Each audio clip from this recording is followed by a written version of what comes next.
Здрасти, приятели от Pump My Bike. Да покажем едно колело, което ремонтираме тук на място. Не, че има причина, просто си говорим някакви неща и да видим кой какво кара. В случая Никола ще обяснява малко за това колело. Митко го е срам от камерата, иначе той му сложи нова задна спирачка. Каква е тази задна спирачка, която си е сложил човек? SRAM Guide RSC, SRAM Code, извинете, RSC, която беше най-високия клас, който SRAM предлагат. Нали, имат и Ultimate, но реално спирачката е същата, като разлики в сравнение с базов SRAM Code. Имаме реглаж на bite point, т.е. кога да захапи спирачката, т.е. може по-рано в стискането или по-късно. Също така, нещо много хубаво, лошчето е изцяло на капсуловани лагери, т.е. няма да хопа, няма да трака и доста по-леко и мазно се натиска. А каква е разликата в цените на фабричната му спирачка и тази, която сме сложили? Например, преди, когато бяха най-високия клас на SRAM Code, една фабрична спирачка, да кажем, че струваше нещо от сорта на 150-200 лева бройката, нали?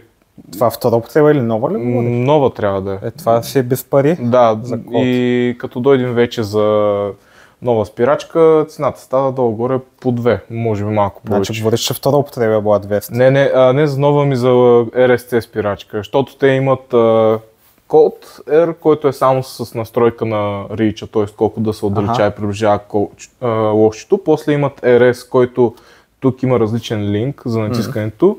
RSC, който вече е с лагери, с bite point adjustment и вече имат Ultimate, който е с същите настройки, но титаниев хардуер.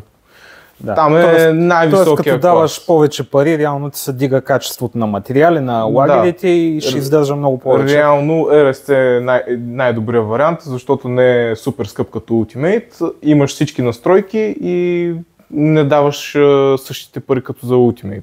Добре, това колелце, какво ще кажеш за него? Става ли?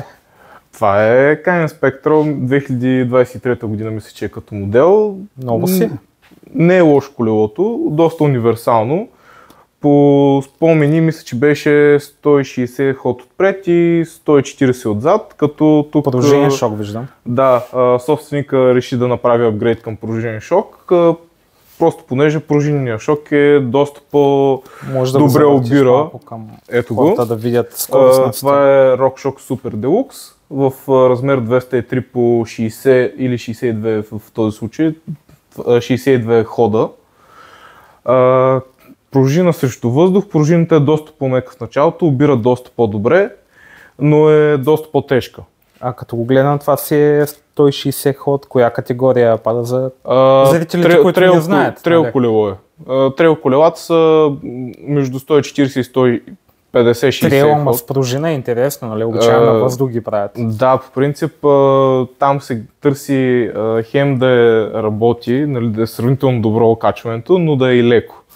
В случая тук нали, човека на когото искаше да е малко по-меко отзад, следователно намери си пружинен шок, който сложи, е доста доволен.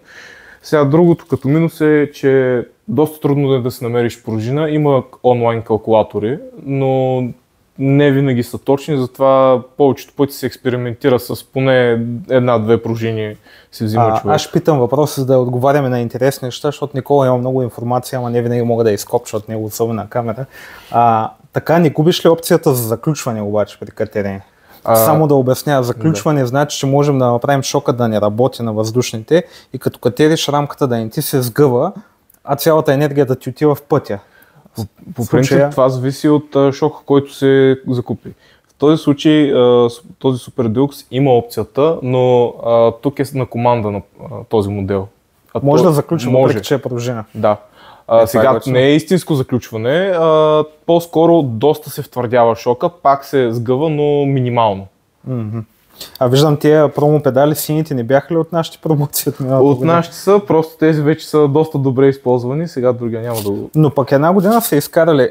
Само за информация, това ни беше промо Cube педали по 35 лева намалени от 100, продадахме 94 чифта и като гледам и този клиент, приятел на Никола, си е взел от тях. Той е доста доволен, даже сподели, че има резервен чифт. Смятай, хората се взимат по 2 чифта, като са толкова ефтини, затова свършиха бързо. Иначе само аз ще кажа за зрителите, които отдавна не са ни гледали, че Никола, който беше наш клиент, вече работи в магазина от време на време, така че и той е механик, ставаме 3 механика общо, не че аз съм баш механик, ама ще се броя като администратор.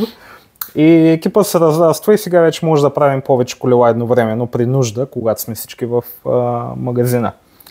За каньончето, хубаво колело наистина. Това нещо колко струва ново? Знаеш ли? Сигурно ще е 6000 лева тази окомплектовка долу-горе. Не е лошо за каньонче, ама в България май нямаха вносител. Каньон по принцип са direct consumer, т.е. директно те продават към клиентите си. Нямат представители. Това е плюс и минус, понеже като плюс е, че цената могат да е малко по-ниска, да са конкурентни, като минус е, че ако ви трябва нещо по гаранция или резервни части, трябва от тях да си поръчвате. Новия водещ ще бъде. Добре, може ли да го обърнеш само да покажем и как изглеждат спирачките на зрителите, защото предполагам се ще има някой, който гледа колела в момента в интернет. Това е код апарат. С 203 диск SRAM, нали? С 203 диск SRAM HS2. Разлика в апаратите от код R, т.е. базовия клас до Ultimate няма. Основно всичко е в лошчето. И отпред също си е 4-буталния SRAM. Нали? Да, отпред е абсолютно същата спирачка. Добре, виждам, че на DT Swiss капли, това е стандартно ли на каньон? Това е фабрична окомплектовка. Значи каньон слагат яки шини тогава. Да. И Maxxis гуми, и то 3C. Гледам. Сега е отпред сменян, даже скоро се тества доста активно. Как му се дига дропата? От тук. Дропата си е дропър, ергон седалка. И това е, показахме още едно колелце. В магазина постоянно минават такива велосипеди. Ще гледам в бъдеще да правим кратки клипчета. Най-малко на хората им е интересно кой каква комплектовка си прави, кой какъв шок се е поръчал от някъде. Както знаете, карането на колело се кастомизира до безкрайност и има милиони комбинации между лапи, кормила, шокове, гуми. Надявам се да ви е интересно. Ако ви е интересно, ще правим повече такива клипчета, когато имаме време, естествено. Доста работа си има. Това е от мен Иво, Никола и оператора Митко. Довиждане.